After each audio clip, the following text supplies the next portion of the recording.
오늘은 과학의 본성에 앞서서 제가 말씀드렸다시피 이 과학이라는 건 과학이 만들어지는 그 과정과 그리고 그 과정으로부터 생겨난 산물, 이 두 가지로 나눠서 정리를 할 건데, 산물이라는 건 결국 지식, 과학 지식이라는 게 뭔데? 라는 거에 대한 정리고, 과정을 본다는 건 내가 얘를 어떻게 탐구할 것이냐에 대한 얘기예요.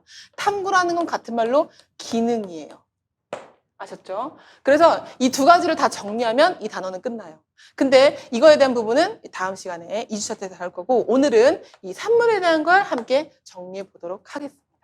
아셨죠? 그래서 이 제일 첫 번째, 과학의 특성.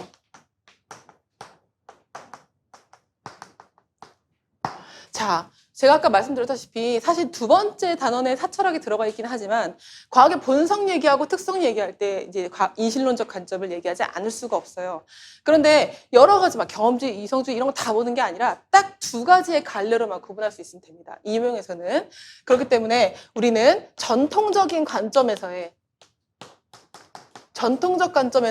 과학을 보는 눈. 그러니까 한마디로 전통적 관점에서 지식은 어떻게 볼 것이며 과정, 탐구 방법은 어떻게 볼 것이냐라는 것과 현대적 관점에서 과학 지식은 뭐며 내가 이런 과학을 하는 방법은 어떻게 해석할 것인가에 대한 걸 반드시 비교해서 기억해 놓고 계셔야 되고 여기 나와 있는 여러 가지 특징을 적을 건데 이 특징들은 과학사 지문과 동반해서 과학의 본성을 쓰세요. 라는 문제로 많이 나옵니다. 그러면 이제 잘 정리를 당연히 해야겠죠. 자주 나오는 문제니까. 제일 첫 번째, 우리가 지식에 대한 얘기, 이 지식에 대한 얘기를 할 때 과학 지식은 우리가 예전에는 전통적 관점에서는 다분히 실증주의적 관점이라고 해도 틀리지 않아요. 아셨죠? 실증주의적 관점 뭐예요? 나중에 하겠지만 실제로 검증이 가능한 다분히 실증주의적 관점이에요. 실제로 검증이 가능한. 그리고 이성주의적 사고. 여러분, 이성주의적 사고가 뭐냐면 경험 이전에 경험을 해볼 필요도 없이 내가 이성적인 사고를 굴려서 이건 당연히 이런 거야 라고 정당화해 놓은 지식들을 얘기해요. 그런 건 우리가 이따 또 하겠지만 선언적 지식이라고도 합니다. 경험 이전에 우리가 수학적인 계산을 할 때 그럼 경험으로부터 도출하나요? 아니죠. 1 더하기 1은 2라는 건 당연히 우리가 물론 경험으로도 알 수 있죠. 2개. 이렇게. 하지만 그런 지식들은 내가 경험으로부터 도출된 지식이 아니라 경험 이전에 당연히 알고 있다, 당연히 맞다라고 우리가 약속하고 이해하는 정당화된 지식이라는 거죠. 근데 이렇게 전통적 관점이 바로 그런 지식들을 포괄합니다. 그래서 제일 첫 번째, 이 전통적 관점에서의 과학 지식이라는 건 절대적인 진리입니다. 여러분, 이 절대적인 진리라는 말은 절대적이라는 얘기는 절대 변화하지 않고 진리라는 건 참이라는 뜻이죠. 그렇죠? 그러니까 한 번 만들어낸 그 지식을 부시기가 너무 힘들어요. 그래서 우리는 굉장히 20세기 아인슈타인이 21세기 초에 그 상대성 이론을 발표하기 전까지는 뉴턴의 역학이 단 줄 알았어요. 굉장히 오랫동안, 100년이 넘게. 그렇게 당연히 절대적인 진리라고 여겼지만, 그렇죠? 물론 여러분 우리가 물리는 아니지만 태양계 안에서까지는 아직까지도 뉴턴 역할로 기술 과학을 합니다.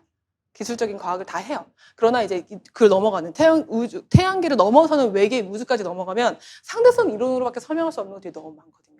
근데 그거를 21세기 초에 아인슈타인이 그 상대성 이론을 갖고 오기 전까지는 정말 절대적인 진리라고 생각했어요.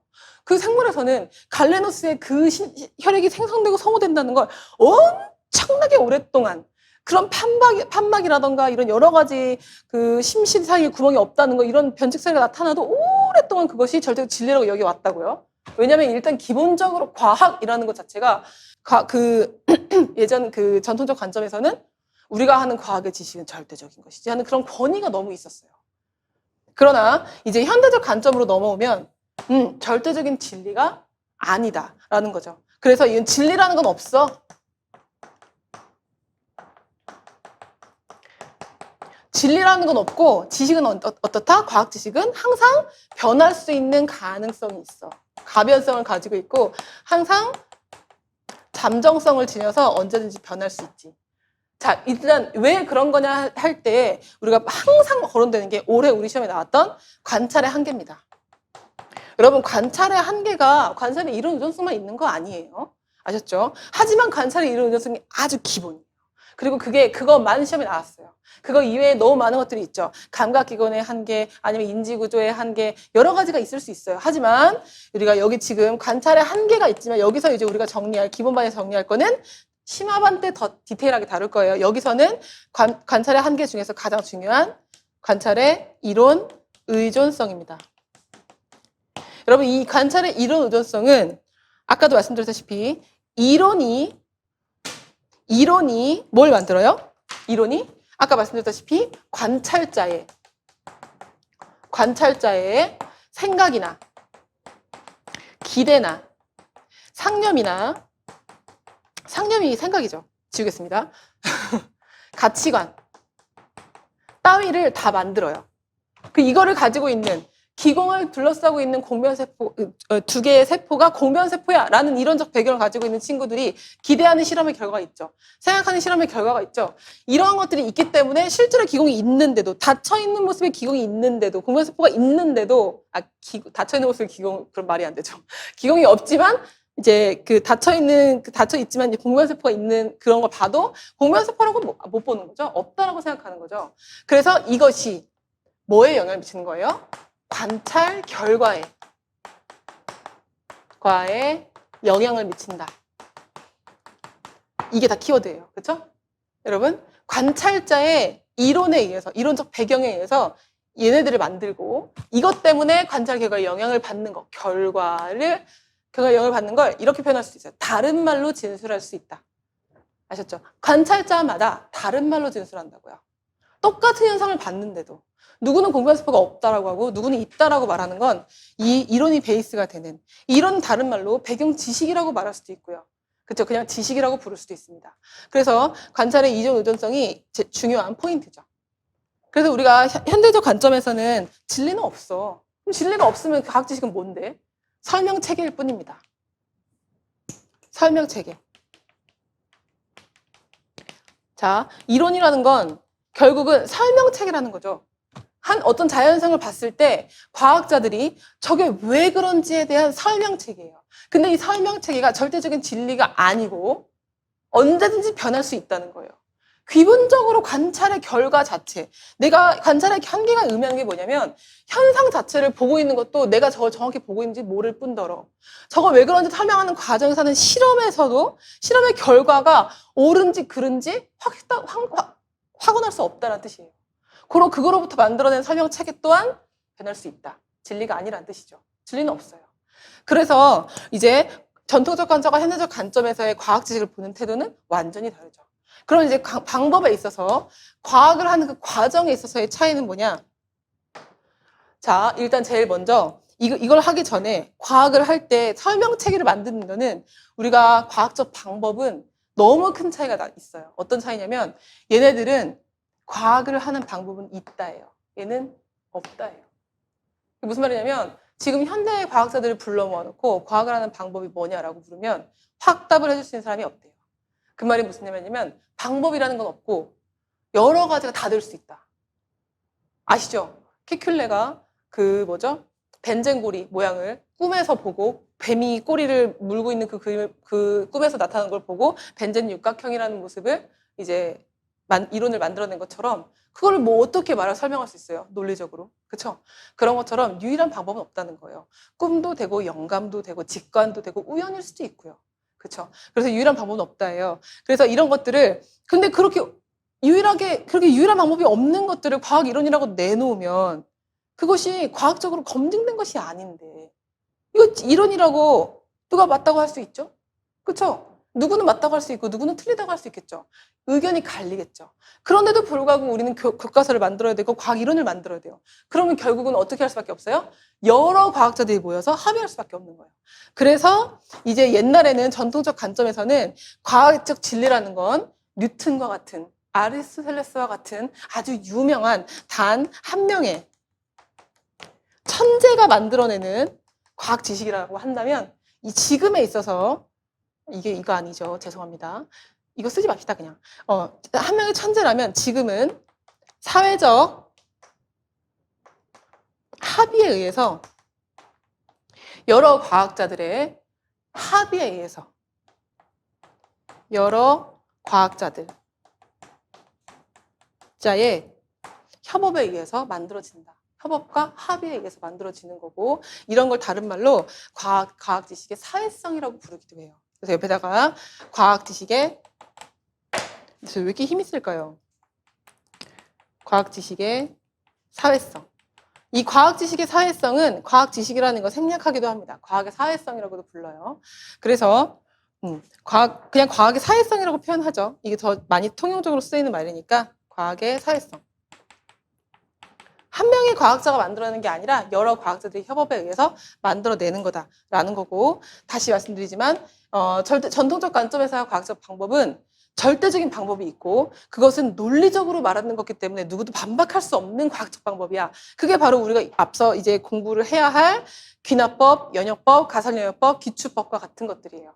그런 걸 우리가 그냥 과학적 방법이야 라고 표현해요. 이 과학적 방법, 아까 말씀드렸다시피 귀납법, 연역법, 가설연역법, 기출법 이런 것들이에요. 이건 굉장히, 여러분 얘네들의 특징이 어떤 거냐면 굉장히 논리적인 추론이에요. 그러니까 절대적으로 따라야 하고, 이런 걸로 만든 과학 지식은 절대적 진리일 수밖에 없는 거예요. 그렇지만 이제 현대적 관점에서는 이거를 안 하진 않죠. 이거를 열심히 해요. 지금도 열심히 실험을 하지만 이걸로부터 나온 실험의 결과를 우리가 논리적인 실험 방법을 했으니까 무조건 믿어야 돼가 아니라, 실험의 결과를 나왔더라도 그걸 해석하고 받아들이는 건 우리의 각각의 개인의 마음이고, 그러므로 우리는 사회적 합의를 이루겠다. 여러분, 사회적 합의가 뭐예요, 결국? 다수결이에요. 과학자들 모아놓고, 자, 여기에 이의 있는 사람 손 들어보십시오. 없으면, 자, 이걸로 우리가 공공공 인정합니다. 이걸로 합시다. 하다못해 우리가 쓰고 있는 단위들 있죠. 1m라는 단위의 길이, 1kg이라는 무게 실제 그 무게의 양, 이런 것도 과학자들이 합의하는 거예요. 이 정도 무게를 우리가 1kg이라는 단어로 씁시다. 이 정도 길이를 1m라고 정의합시다. 그런 것도 전부 다 합의해요. 아셨죠? 그래서 우리가 여기서는 그런 걸 우리가 뭐라고 하냐면, 얘네들은 여러분 과학적 방법은 논리적인 추론이라고 했죠. 이걸 다른 말로 표현하자면 굉장히 합리적인 방법이에요. 합리적인 방법. 하지만 그럼 반대로 뭐겠어요, 얘네들은? 비합리적인 방법. 비합리적인 방법의 대표적인 게 바로 사회적 합의, 그죠? 그리고 플러스 창의적 생각, 창의적 사고입니다. 그래서 이 창의적 사고 안에 뭐가 들어가는 거야? 아까 말씀드렸던 꿈, 영감, 직관, 우연, 이런 게 여기 들어가는 거예요. 아셨죠? 다시 한번 말씀드리지만 현대적 관점이라고 해서 이 귀남, 연역, 기출, 가설 안 하는 거 아니에요. 합니다. 하지만 그 결과를 얘네가 논리적이고 합리적인 방법이니까 무조건 이걸로부터 만들어낸 지식은 무조건 절대적 진리야가 아니라, 이건 논리적이니까 당연히 이런 걸로서 과학 실험을 할 건데, 그래도 그거에 대한 결과를 우리가 받아들이는 데 있어서는 사회적 합의를 이뤄서 다수결의 원칙에 모두들 만장일치를 해야 받아들이겠다, 이 뜻인 겁니다. 아셨죠? 고로 이제 현대적 관점에서 과학은 우리가 진리는 없고 항상 변하고 항상 잠정적으로 이제 설설할 수밖에 없는 거고, 우리가 사회적 합의를 이루어야 되는 거기 때문에 어떤 이상한 변칙 사례, 도저히 설명할 수 없는 것이 나오면 그 이론은 과감히 폐기되기도 해요. 그래서 굉장히 21세기 초에 아인슈타인의 상대성 이론이 나오기 전까지 절대적이라고, 이제 우리는 우주 만사의 정말 모든 것들을 다 알아냈어. 가히 신과 같이. 라고 생각했지만 이제 아인슈타인이 그거 아니다 라고 이제 말을 했죠. 막 그러잖아요. 빛이 질량이 없고 무게가 없음에도 불구하고 꺾일 수 있다라고 했을 때 뉴턴 역학으로는 이해가 안 됐어요. 그렇지만 아인슈타인은 당당하게 얘기했어요.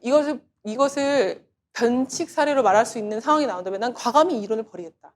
그런데 변칙 사례가 나오긴커녕 그걸 증명할 수 있는 사건이 발생하죠. 그렇기 때문에 우리는 이런 사고를 가지고 있다가 이렇게 버리게 되는 계기는 엄청나게 많나요. 천동설을 가지고 있다가 버리고 지동설로 가고, 갈레누스 이론을 가지고 있다가 합의로 넘어가고, 합의의 혈수연설 넘어가고, 뉴턴 역학 알고 있다가 아인슈타인으로 넘어가고, 원자 모형 같은 것들도 톰슨에서 러더포드에서 보어로 계속 바뀌죠. 그런 것처럼 이제 과학 대혁명이 일어나면서 이런 관점을 다 버리고 현실적 관점으로 넘어가는 겁니다. 그럼 이제 우리가 과학이라는 것이 이런 거구나라는 과학에 대한 인식론적 방법을 정리를 했다면 그럼 우리가 과학을 왜 하는 건데? 과학의 목적, 왜 하는 건데?를 가볍게 정리할 필요가 있어요. 과학을 하는 이유는 제일 첫 번째, 기술하기 위해서예요. 현상을 기술하기 위해서죠. 저런 현상이 일어났다라는 걸 정리를 해놔야 후세에 사람들이 계속 진행해서 연구를 할 수가 있어요. 어떤 유명한 이론 우명 하나를 정말 살아있는 한 명의 천재가 다 끌어내는 경우는 없어요. 제가 하고 싶은 말은 무슨 말이냐면, 아닌데요, 아인슈타인 하나가 다 알아낸 것 같은데요. 그게 아니라 아인슈타인도 태어나가지고 그 앞선 과학자들이 만들어놓은 현상들을 보고 이걸 해석해내는 아이디어를 만든 거지, 앞선 사람들, 과학자들이 기술해놓지 않았으면 어떻게 그 중요한 이론을 자기가 살아있는 기간 안에 다 했겠습니까? 그렇죠? 그런 것처럼 기술하기 위해서 과학을 합니다. 그리고 설명하기 위해서 해요. 예를 들어서 우리가 여름마다 태풍이 와요. 아, 저기 태풍이 와. 태풍이 온다는 걸 기술을 해놨어. 작년에도 였고 재작년에도 10년 전부터 여름에 이 기간에 맨날 태풍이 온다는 걸 기술을 해놨어요. 그럼 이제 왜 그런지 설명을 해야 될 거 아닙니까? 이 설명이 바로 왜예요. 아, 도대체 왜 오는 건데? 그럼 태풍이 뭔데? 태풍은 어떤 건데? 태풍의 눈에서 뭐 압력 차 어쩌고저쩌고 어떤 데서 무슨 뭐에 의해서 태풍이 이렇게 지나가고 이런 것들을 연구해요. 왜 그런지 설명을 하죠. 설명을 하면 이해시킬 수 있어요. 이 이해가 정말 무서운 게, 이해되지가 못하면 모든 인간을 다 뭐로 취급해요? 신의 계시야. 신의 계시 아니잖아요. 아, 물론 내가 종교에 대한 아무 의미도 없습니다, 여러분. 이런 얘기를 그럼 함부로 얘기하면 안 되죠. 그렇죠? 모든 걸 이제 뭐 알지 못하면 사실은 근데 사람들은 다 신의 계시라고 생각을 한단 말이에요. 과학은 그런 것들을 이해시켜주기 하는 거예요. 왜 이해하는데요? 이해를 해야 돼요. 그래서 이제 매주 이런 특성이 있으니까 매해 이제 여름에 나타날 수밖에 없겠구나. 태풍이라는 건 이런 이유로 생기는 거니까 그러니까 매해 그냥 여름마다 오는 거구나. 그럼 이제 이거 뭐 하라고 하는 거예요? 예상하려고 하는 거예요. 내년에도 오겠구나. 내년에도 7, 8월 달에 여름에 이제 수석 지원하고 이때 되면 또 오겠구나. 그 왜 예상해요? 통제하려고요. 대처하려고요.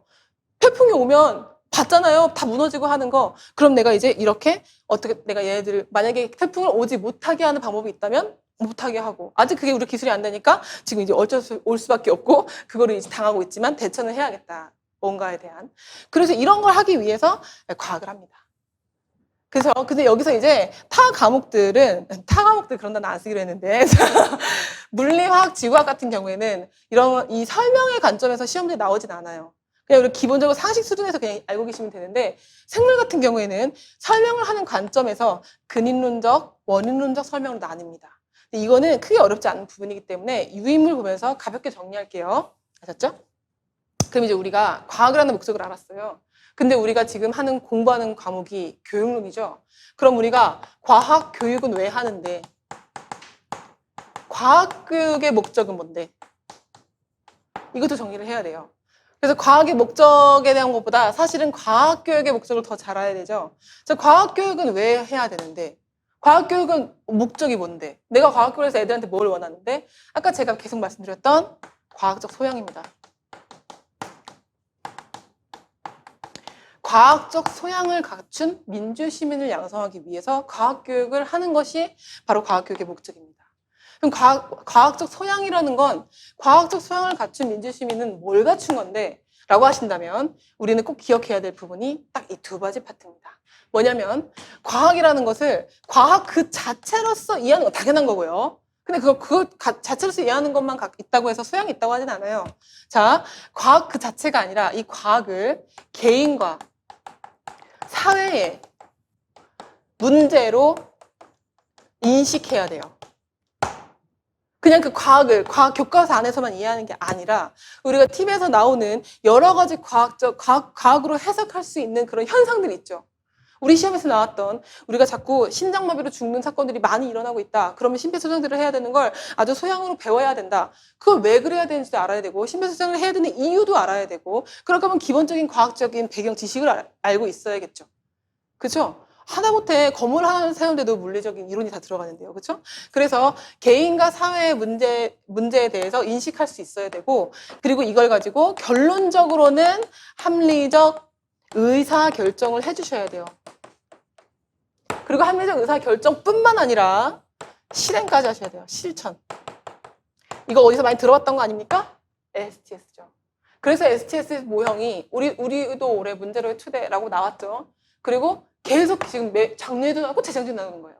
왜요? 우리 목적이 이건데 이 목적이 가장 가까운 게 바로 STS 모형이거든요. 그러니까 이 STS 모형이 자꾸 나오는 거예요. 과학적 소형 물어보려고. 이 합리적인 의사결정을 한다는 건 기본적으로 개인에 관련된 그 사회 모든, 이 사회란 얘기는 역사적, 그죠? 뭐 환경적, 문화적, 여러 가지 다, 철학적, 역사적, 철학적, 뭐 사회적, 여러 가지, 뭐 경제적, 뭐 다 들어가는 거예요. 사회로 다 뭉뚱그릴 수 있는 거죠. 이런 거에 대해서 일단 과학에 대해서 이해할 수 있어야 돼요. 그리고 그러니까 이런 상황을 과학으로 이해할 수 있고 참여하려고 해야 돼요. 참여한 후에 합리적 의사결정을 하고 그 다음에 이제 실천까지 해야 아 너는 정말 과학적으로 소양이 있는 아이구나 라고 말할 수 있는 거예요. 그래서 이제 재작년에 나왔던 문제에서 생물에서 기출 나왔던 문제가 뭐였냐면 단계를 줬어요. 과학적 소양의 단계. 그래서 과학적 소양에도 1단계부터 5단계까지 있다. 2단계, 3단계, 4단계, 5단계까지 있다라고 했어요. 그래서 이 1수준은 가장 낮은 수준의 과학적 소양을 지닌 사람, 5단계가 바로 여기까지 다 한 사람을 말해요. 그럼 여기까지 5단계까지 이룬 사람의 특징은 안 써도 이건 줄 알겠죠. 그렇죠? 그럼 이제 첫 번째 단계부터 볼게요. 이걸 왜 보냐면 생물 기출에서 이 수준이 나왔고 이 수준까지 도달하게 과학 교육을 하려면 수업을 어떻게 해야 될 것인가에 대한 부분이 이제 지문으로 나왔단 말이에요. 그러면 어떤 A 교사는 그냥 정말 과학에 있는 우리 기출 문제에서 뭐라고 나왔냐면 심장의 구조와 기능에 대해서 이해시키는 수준만 수업을 했어요. 즉 교과서 펼쳐놓고 심장의 구조, 그림 그리게 하고 각각 설명해주고 기능 이해시키고 끝! 시험 보고 끝! 이렇게 해요. 그러면 이게 그거는 맥락 속에서 공부시키지 않죠. 합리적 의사결정도 요구되지 않죠. 실천도 하게 하지 않죠. 수준이 이 사이에 들어가겠죠. 그러나 STS 수업 모형을 적용한 수업을 한 교사가 있다면 그것은 여기까지 다 5수준까지 끌어올리는 수업을 했다라고 볼 수 있기 때문에 충분히 또 다시 물화생지 전체 다 어떻게 교사가 수업을 구성하냐에 따라 이 지금 해당 수업은 뭐 A 교사, B 교사, C 교사 해당 수업은 어디 수준으로 수업하는 것이냐를 물을 수 있어요. 근데 그때는 처음 나왔기 때문에 그냥 수준을 어떤 수준의 특성까지 다 주고 골라내기만 하면 되는 시험이었다면 이제 지금도 2022 개정 교육과정도 이걸 목적으로 한다고 제가 아까부터 계속 말씀드리고 있죠. 그로 다시 나올 수 있는데 이때는 명칭을 알고 있어야 되고 수준도 알고 있어야 되죠. 자, 제일 먼저 아무것도 몰라. 문맹입니다. 문맹 수준입니다. 이거는 이 과학 지식이 어떤 이 사회적 맥락에서의 뉴스를 봤어요. 자, 심장마비가 어쩌고 뉴스를 봤어요. 연관되어 있다는 것을 인지하지도 못해요. 정말 최하의 과학적 소양을 지니고 있다고 말하기도 민망하죠. 그렇죠? 자, 두 번째는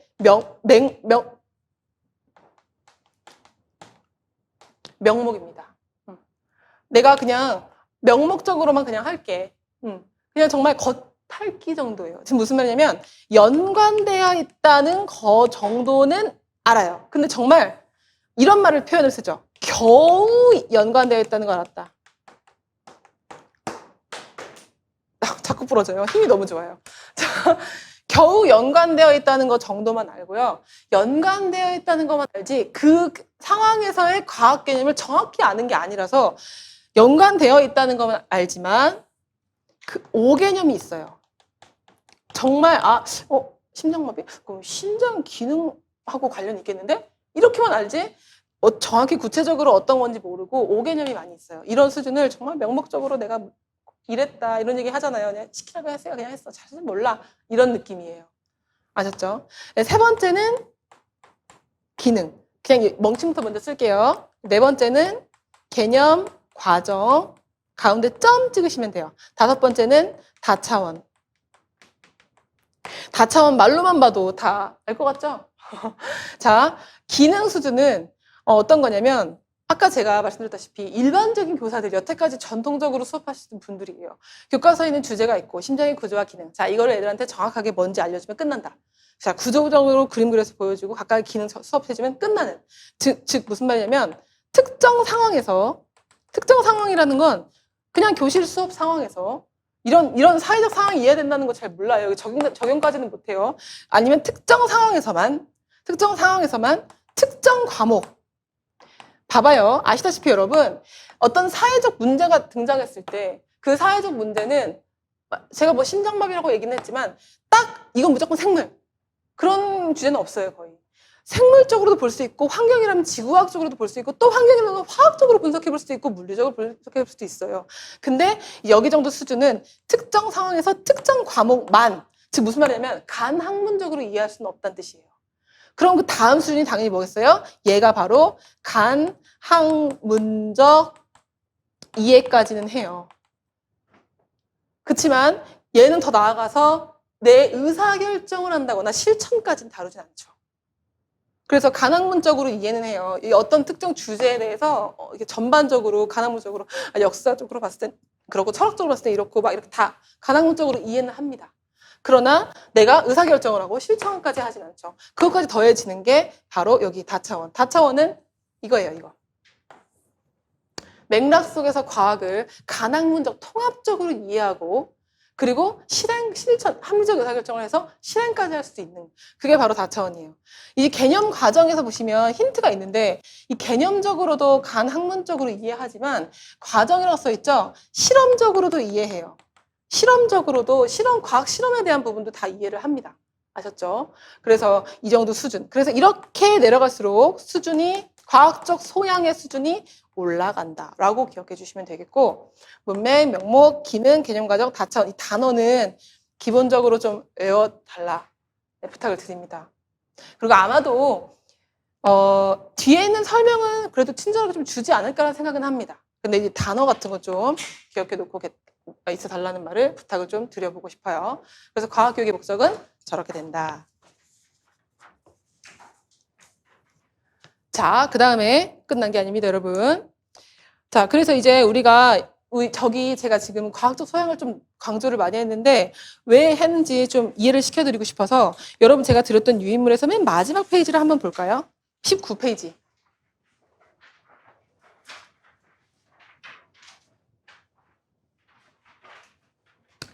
자, 과학과 목표가 있죠? 거기. 과학과 목표 변화가 있는데요. 위에 있는 2015 개정 교육과정을 작년까지 미친 듯이 외웠지만 이제는 뭐 외울 필요 없습니다. 안 나와요. 여길 뚫을 일은 없습니다. 뭘 뚫겠어요? 뚫으면. 그 아래 걸 뚫어요, 이제. 이거는 총론 수준이라고 보시면 되고 외우셔야 돼요, 이거는. 강론 교과서가 안 나와도 이건 나올 수 있단 말이에요. 그럼 이제 비교를 해서 봐야겠죠? 자, 보시면 일단 2015 개정 교육과정을 한번 볼게요. 우리 많이 외웠었으니까 작년에. 뭐죠? 가는 흥미호기심을 갖고 과학적으로 해결하는 태도. 두 번째는 과학적으로 탐구하는 능력. 세 번째는 핵심 개념을 이해. 네 번째는 STS의 관계를 이해해서 과학적 소양을 갖춘. 그러니까 민주시민으로서의 소양.